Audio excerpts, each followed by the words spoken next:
Good morning. My name is Ben Bradburn. I'm chair of Undesign the Redline. Thank you for joining us today. Let me frame our presentation. St. Columba's strategic plan has several priorities, including becoming an anti-racist church, which we are focusing on today. That priority touches on a multitude of activities, including deepening collective understanding of racism, taking bold action towards systemic change that addresses underlying iniquities, undoing injustices of racial segregation, and fostering long-term partnerships. Today, we are excited to preview an initiative called Undesign the Redline, an exhibit led and sponsored by St. Columba's in coalition with other houses of worship and community organizations in DC. In addition, we will also revisit St. Columba's Advocacy Council and its activities supporting racial justice ministries. To start, Bill and Patty Jensen will speak about Undesign the Redline, followed by Elizabeth Vaden and Cammie Caudle, and we'll talk about the Advocacy Council. I'll turn it over to Bill.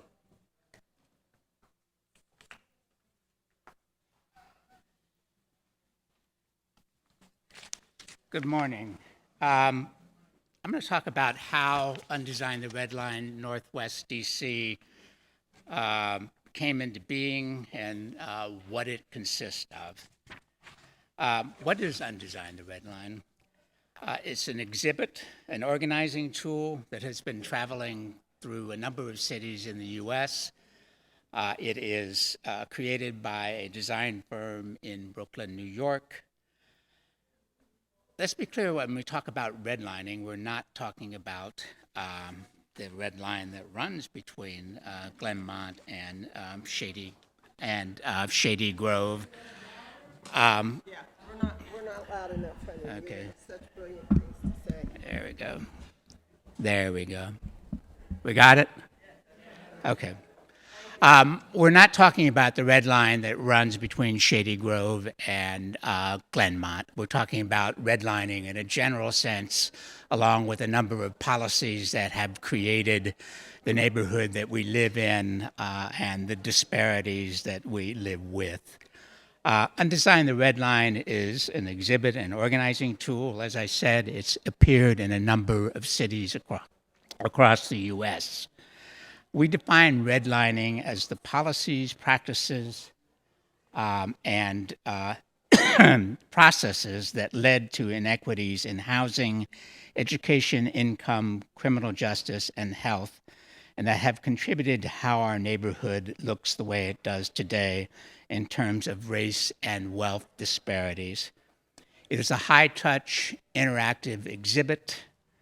It frames issues through shared values and curates local stories of redlining and displacement in our neighborhood. The exhibit consists of 5 sections. The first section is an introduction to redlining. There we go. The first section is an introduction to redlining and how Jim Crow era racism was designed into structural racism from the New Deal era until today. Excuse me. The second section consists of localized redlining maps and area descriptions. Sections 3 and 4 are really the heart of the exhibit. They deal with the policies, practices, as well as the collective responses to the effects of racism. 17 customized local stories are part of the exhibit that highlight the themes along a timeline. Section 4 specifically explores additional local stories. These stories localize the national narrative and themes on the timeline. The last section is now what, so what do we do now? This, as I said, is a national program. We are focusing on Upper Northwest DC. It's created by Designing the We, a social design studio based in New York. As I said, the exhibit has been, we're not there yet. As I said, the exhibit has been presented in a number of cities across the country and has served as a catalyst for change in those cities. I have those examples if you want to see them. In late 2021, a group of St. Columba's parishioners went to see the exhibit at Howard County Library and were moved to explore what it would take to bring Undesign the Redline to our neighborhood. That process of discovery began in January of 2022. We have brought together a coalition of houses of worship who came together to plan and fund the exhibit. This is the first time that houses of worship have come together to bring Undesign the Redline to a city. A larger community advisory group was formed in the fall of 2023 to design and finalize the exhibit with the firm Designing the We. One of the great joys of working on this exhibit is the houses of worship that we have brought together. St. Columba's is the leader of this initiative, and our core team from St. Columba's consists of Ben Bradburn, who you just heard from, Joy Bates-Boyle, Kemi Cottle, Patty Jensen, Elizabeth Baden, and me. And we have a number of members on our planning team from other houses of worship. Just to give a shout out to all of them, we have Temple Micah, Addis Israel, St. Paul's Lutheran Church, Temple Sinai, and Chevy Chase Presbyterian. Temple Micah and Temple Sinai have been particularly helpful in terms of bringing the exhibit to Northwest DC. Our community advisory group is something that we have worked very hard on. We're very proud of it. It's led by Braden Crooks, who's the co-founder of Designing the We. It consists of researchers, educators, descendants, activists,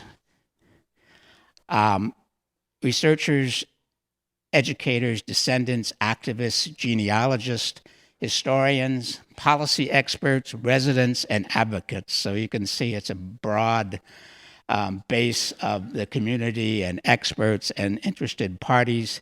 We are thrilled at the talent and input and commitment of this advisory group to our initiative. Just to give you an understanding of what St. Columba's commitment is, and this is part of our Becoming an Anti-Racist Church. The planning team, the Coalition of Housings of Worship, raised the funds to cover this exhibit. St. C's contribution of $5,000 was matched by Temple Sinai and Temple Micah. The planning team has funded the cost of the exhibit, and we feel confident through our current fundraising efforts that we will reach our goal of $65,000, which would enable archiving of the project stories as well. So that's what Undesign the Redline Northwest DC is, and that's how it came to be. Patty's going to talk about why we are so excited. Tom? Could you go back to the map? Sure.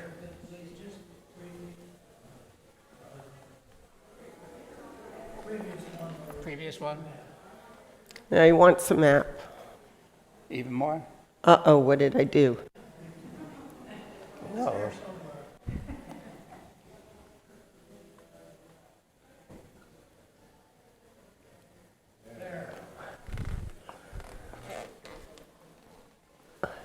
And what's your question about the map, Tom? What's it do? I can't read what it says, so I'm not sure. Oh, I don't know of anything in our board. That's Brooklyn. that's Brooklyn. That's just an example of the exhibit starts with a map. And typically, a lot of times they use New York because it was mapped early and it's easy to read. So our map will not be of this one. Yeah. This is just a setup slide in terms of the planning team. This was a setup slide in terms of the planning team and the community advisory group.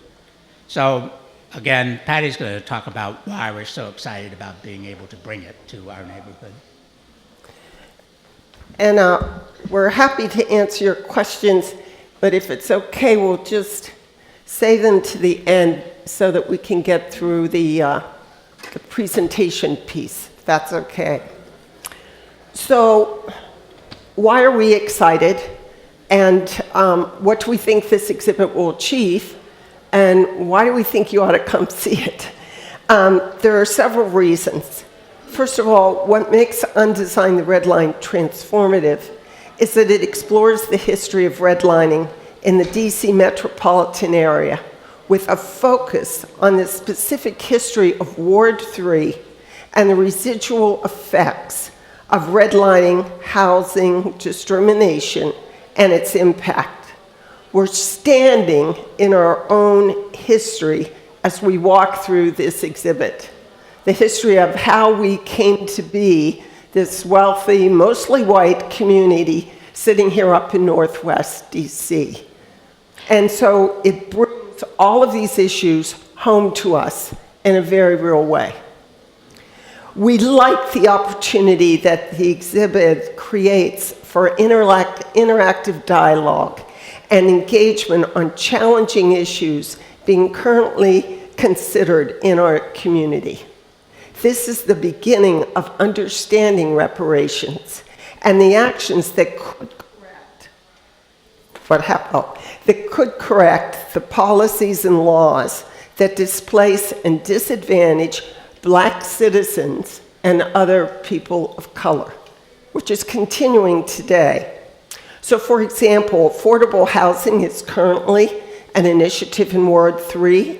We believe that the actions and other actions and policy changes could find seeds of change in this exhibit as well. The planning and execution of the exhibit created new relationships and built on existing ones. We believe the exhibits and the programs will strengthen these relationships and lead to new coalitions that can envision a more equitable, beloved community. And we believe that the exhibit will be a catalyst in this way for actions that address racial inequities. So the exhibit will be at the Cleveland Park Library. It will be open to the public during library hours. Anyone can come. You can also come and take a guided tour at certain times during the week. You could also arrange for a special tour for your family, your community, your mission group at St. Columba's. But we wanted to also provide some enrichment programs. And these programs are occurring in addition to the exhibit, most of them at the Cleveland Park Library. We wanted to deepen the understanding of the history and stories that the exhibit tells. We wanted to highlight some of the major themes. We wanted to facilitate community exchange and discussion of some challenging issues facing us. And we wanted to create new understandings and, again, be a catalyst for future actions that undesign the Redline. This is just an example of some of the programs that we are going to offer. I encourage all of you to get a handout and look at our website, undesigndc.org. There will be an updated continual calendar of events there for you. The programs, there are many types of programs, and there's usually at least one program or two programs during the week. For example, some of the programs, like this first one, The History of Berry Farm, go into more depth on a particular story or history in our area. And they will often include, in addition to the story, voices of descendants, their family history, and the impact of that history, and their resilience through that history. Some of the programs, at least two of them in fact, will provide the perspective of high school students. The one listed here is being sponsored by the Center for Inspired Teaching. It will be a student-directed, student-led conversation that we are invited to listen to about Undesign the Redline and their perspective on it. One of the exhibits is going to be an art exhibit by Paula Manns, a very talented artist, and her art reveals the voices of resilience from Black citizens. And some of the programs will be panel discussions, like this one listed for WIN, Envisioning Thriving Communities Today and Looking Ahead. We have, I think, at least 3 of these panels of different types with different speakers. We have one that's a faith-based program. What is the role of faith in this? And the intent is to provide an opportunity for discussion, an opportunity for consideration of what comes next. We invite you to come. It's a great opportunity to explore and explore in community. If you haven't been able to have the time for a book group or invest in sacred ground, and you want in an hour to get the lay of the land, this is a great way for you to start to do that, as well as to go more in depth. So thank you. I'd like to turn things over now to Elizabeth, who's going to share about the work of the St. Columba's Advocacy Council and in supporting our racial justice activities. You want to? Then you don't have to worry about the money. Perfect. Is this good? Everybody can hear me okay? Awesome. So thank you, Patty and Bill. As you've heard in their discussion, Undesign the Redline focuses on sharing knowledge about how our community came to look the way it does today, providing a common language and understanding for talking about that, and then, vitally, it sets the table for dialogue about how to use that understanding to inform what next steps our community takes. I'm Elizabeth Vaden, and Cammie and I are going to be using these last few minutes of our presentation today to talk about how St. Columba's has prepared itself for next step conversations like this. Specifically, how we've created a space for considering advocacy initiatives in a planned and intentional way at St. Columba's and as called for in our strategic plan. So around the same time that St. Columba's got started thinking about bringing Undesign to Upper Northwest in late 2021, St. Columba's also rejoined the Washington Interfaith Network, which engages our church alongside other DC houses of worship and other organizations in advocating for social justice in our city. St. Columba's especially jumped in around issues of affordable housing, given the importance of that issue in addressing aspects of our family homelessness initiative and the passions of a number of parishioners on housing, many of whom are here today. Based on what we all learned from that experience of rejoining WIN, and in hopes of providing a path for future advocacy initiatives, the vestry approved the creation at the end of 2021 of an advocacy council to help St. Columba's act in an intentional way on the advocacy part of our strategic priorities.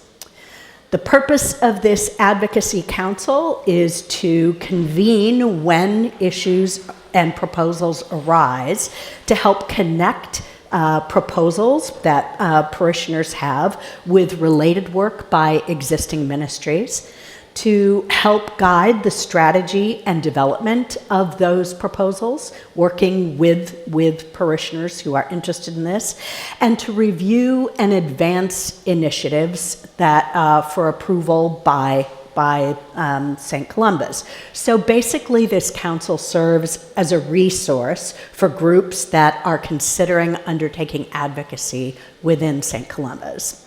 So representatives from these organizations that are sitting on the council, if you're here, I know I saw some folks here, Rebecca Roebuck on behalf of the Mothers Group, Ginny Denning on behalf of the Prison Ministry, Amy Howe for the Great Patrol, Scott Craigie, who's with the Environment Committee, Charles Taylor, I know I saw Charles here somewhere, I think, for the Water Ministry, Gina Lagomersino as our vestry liaison, and myself as the advocacy liaison, together with Cami as our staff representative. So with that, I'll turn it over to Cami.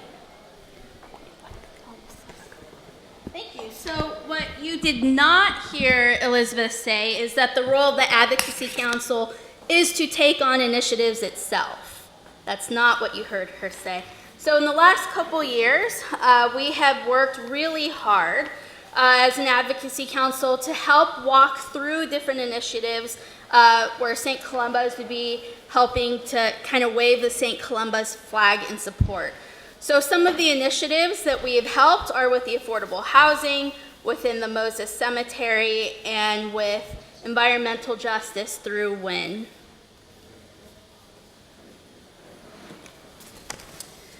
What's really important here and what the Advocacy Council's main role here is to make sure that we are grounded and consistent in St. Columba's mission, vision, priorities, and strategic plan. So the vestry identified criteria to help guide decisions about endorsements that we are making. A really, really great example of this is the latest Healthy Homes Act, which Ludley sent a letter in support of on behalf of St. Columba's. This coming Tuesday, the Healthy Homes Act will advance through DC's Council's Committee of the Whole, then on to the needed 2 votes in full council. Once the Healthy Homes Act is passed, DC will be on its way to helping 30,000 low-income families, homeowners and renters to move off gas to greener, healthier, highly efficient energy sources. So not only does this initiative align with our value to be great stewards to restore God's creation and all resources trusted to our care, but our priorities to embrace the world, and also with our priority to embrace the world, building relationships with neighbors across the divides of race, culture, income, and faith.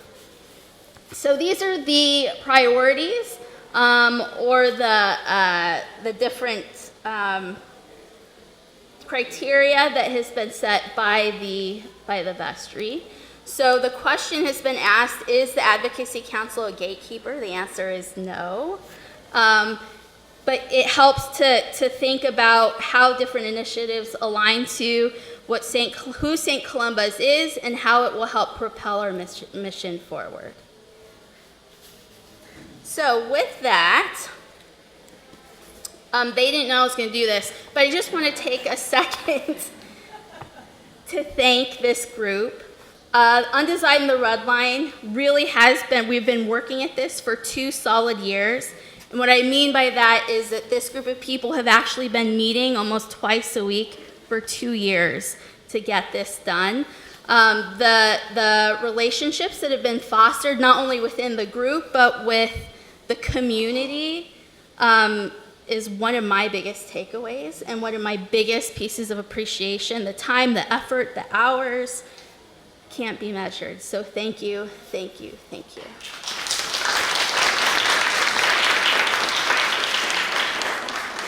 I just really, though, want to thank staff at St. Columba's, and as I'm looking out, there are also other parishioners who helped us get in touch with people we didn't know so that we could speak with them as well.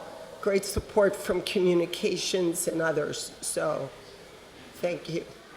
And with that, I guess, we'd like to invite questions, any questions you have at all. And our good friend is going to bring around the mic. Thank you so much. I'm really looking forward to seeing the exhibit. I'm paying attention to the word relationship. You all have talked about that a lot.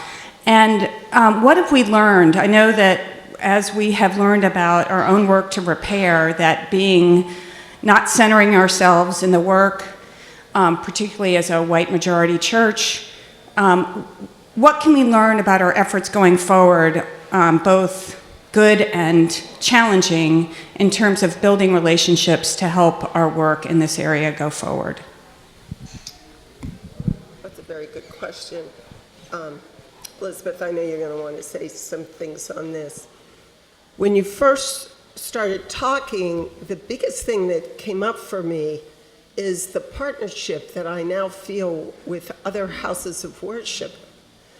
All of these people that have been involved, they are fairly large religious organizations. They all have social justice groups that are doing as much and even more as we are. And the power of coming together and having the energy and perspective of other voices has been really something. The other thing I'd just like to say is our story is, we are mostly white people telling a story of how we disadvantaged black citizens and people of color. So most of our committee is white. We really worked hard to make sure that the community advisory group was more diverse and that we had other voices from the black community. And I think that's a lesson learned and something that needs to be done even more proactively. Elizabeth or Bill?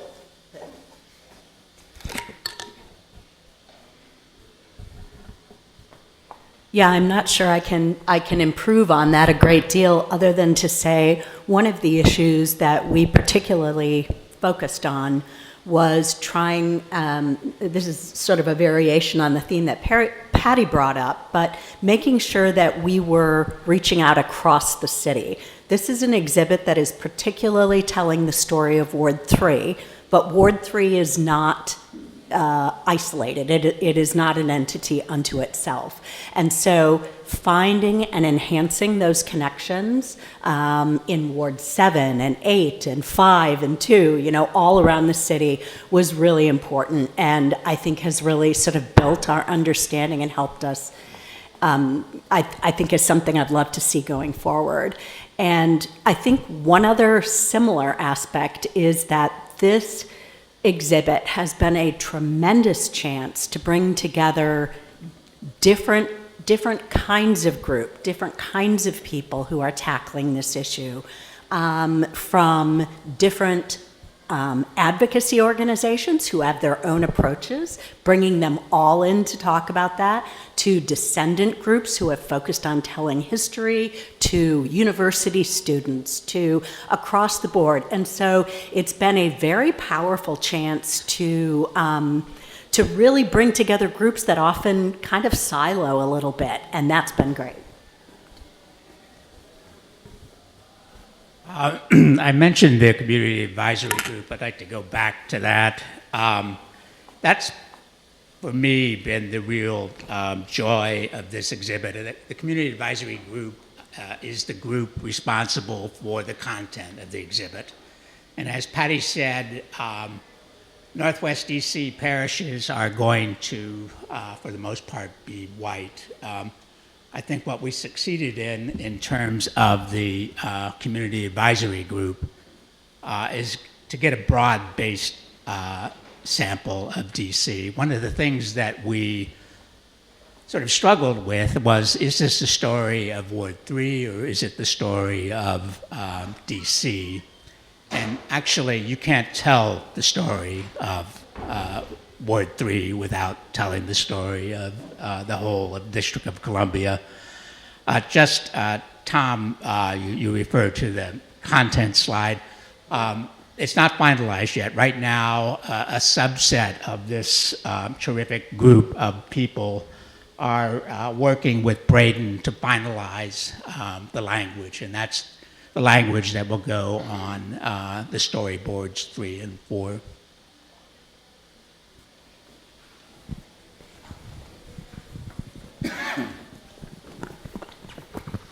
Thanks so much for this presentation. I was really struck by the chronology of this. You know, our taking part in WIN 2 years ago, and then this coming to life, how it's all connected.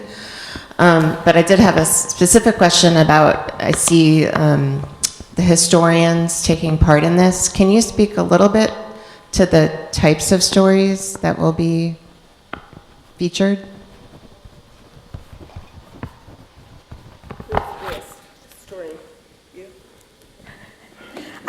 I can certainly talk about some. It's a really wide array. Some of the stories, if you've been watching a lot of the stories that have been told in the last couple of years, will be familiar, like the story of the Reno community and its displacement, and the Broad Branch community and its displacement. We simply couldn't have, gone forward with an exhibit like this without noting them. But part of what this exhibit will do is show that those are not isolated instances. They have happened all over our city, from Meridian Hill and the displaced community there, to the Phillips Hill community where the Chainbridge Road School was, and on and on and on. And so some of the stories that will be told are specific place stories like that. Some of the stories are about faith communities, St. Columba's, Macedonia. There were more stories than could be put on the boards. And so the stories that were picked were ones that illustrated particular themes. And since Houses of Worship did convene this, there is a segment of the exhibit that does focus on not only a couple of the stories of the religious organizations, but also what they're doing now or attempting to do now. Yes, and particular shout out, those of you who, hopefully all of you have seen Sandra Mill's great work on the history of St. Columba's with respect to our racial history. That is going to be highlighted as part of this.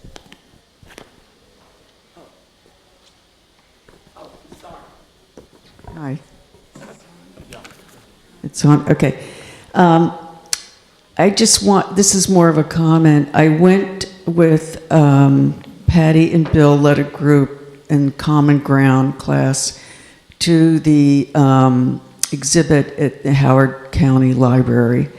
And I can't tell you how eye-opening this is. I thought I knew a lot about how it came about, but I did not know the deep story of how our federal government was involved in terms of the loans that they gave to black veterans or other folks, and what the directions they were giving banks, and the whole thing. It was just absolutely amazing. And then all the covenants. I know that I looked at covenants in my own old neighborhood, and there were covenants about having Jews buy homes in the neighborhood and things like that. And you will learn so much that you just, it's overwhelming, but so you have to go back a second time almost. But I really appreciate you guys bringing this to DC, because it's even closer, because reading the one about Howard County was just incredibly eye-opening. And I really encourage people to go to this and to take the guided tour, because it's really worth that. And also going forward, thinking about what the government did back then and how they got away with this and what we're facing in the future. Just think about it. Thank you for your comment, Alice. The thing that I also just want to point out around that is, I know I tended to think of history as what happened. You know, it's the story of what happened. The District of Columbia looks the way it does was by design. It was intentional. It was by design. And seeing these stories and looking at this exhibit brings that home. And it happened all over our country. I had a real quick question. I've been involved up at Friendship Heights in some of the development, and it seems like the devil is in the details of the development projects, and whether it's the affordable housing is at 30%, 50%, or 70% of average median income and such.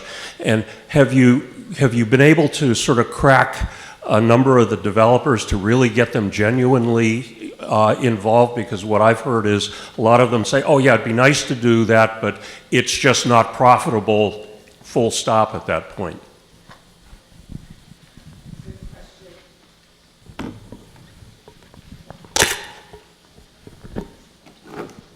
Actually, I'd like to point out that developers are among the sponsors of this exhibit, so we're very grateful to them for that.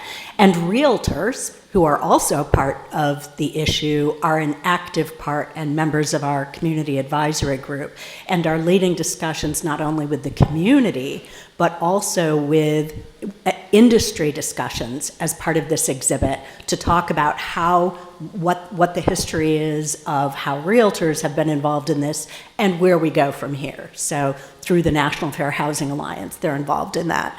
Yeah. I think we're creating more platform for discussion than we are changing any developers' minds, though. That would be my honest bottom line answer to your question.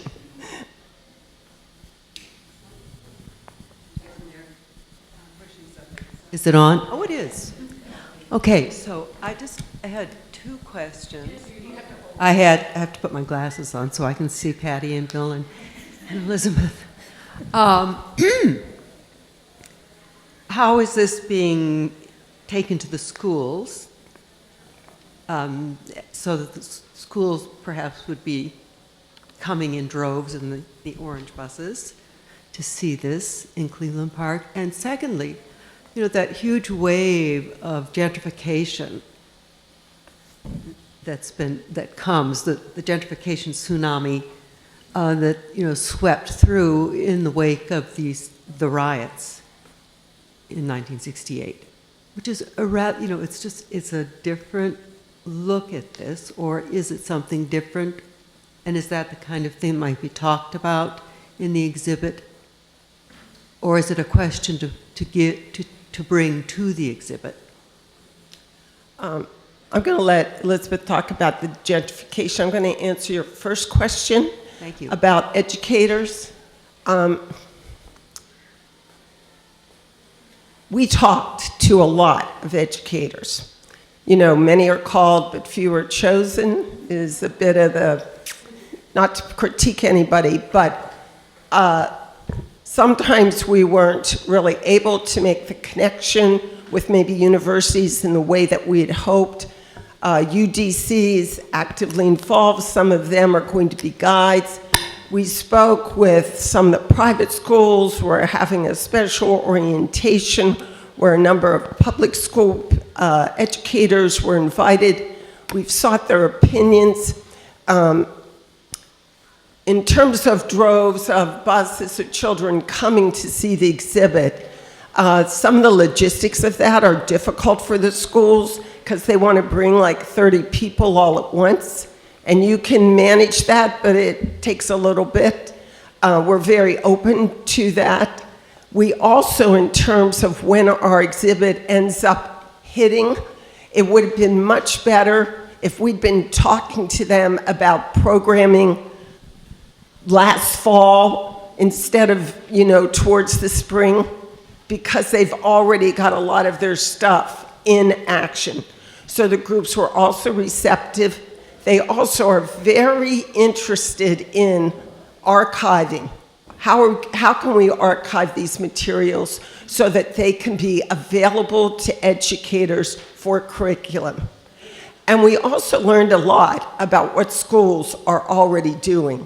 And Montgomery County's, curriculum, they're starting in elementary school. So, and there are special programs, and we talked to Sidwell.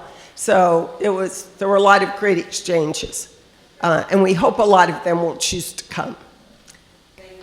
If I can just add one more thing to what Patty said about education, we've got we've set up a briefing for educators coming very soon, in which we've invited in social studies teachers from across the area and people who work on curriculum kinds of issues to come hear about the exhibit, to kind of get them excited about it, so that hopefully they can come and talk to their students about it as well. And just short answer on the gentrification question, yes, it's part of the story. Yeah. Great. Mine was going to be 2 parts, but you could just answer one. One is this going to be the storyboards made into something that is going to be online so that people don't necessarily have to be going to Cleveland Park and they can see it anywhere, or the schools can be using it? The second question was on the advisory council. When the issues are considered and then there's a decision to act on it, is that something that then has to be approved by the vestry, or is there any process in between it being considered and then Ledley, writing the letter on behalf of the church or whatever? It depends on the decision. There are a lot of things. This is a great question, by the way. There are a lot of advocacy issues that really don't require a vestry level decision. And just speaking in broad terms, something that might involve a letter from the vestry or a letter from the rector, to a senior official in government, that tends to be more something that the vestry gets involved in. But I think the most important aspect of it is it something we've already signed up to? On a lot of affordable housing issues, vestry's already signed a whole plan, so we don't need to get individual engagement on that. For a lot of WIN issues, it's the same thing. But if it's something new that the church is venturing into, and if it's in a high-profile way, that would tend to be something that we'd involve the vestry on. Otherwise, it can be done at the level of the council. And the short answer to your question about the videotaping availability online, we are still, as Bill mentioned, raising funds, and the funding gap we have is the one to pay a videographer to literally record the exhibit. So we have hopes for that, little plans, but that's where we are right now. Yeah, and as Alice said, the effect of this exhibit is being with people. I know we've gotten very virtual since March of 2020, but the effect of the most effective use of this exhibit is to go through it with other people, and hopefully at the end of that to sit down and just talk through the impact, because the impact on a lot of people is substantial. Some of this is stuff they've really never contemplated. Thank you all so very much.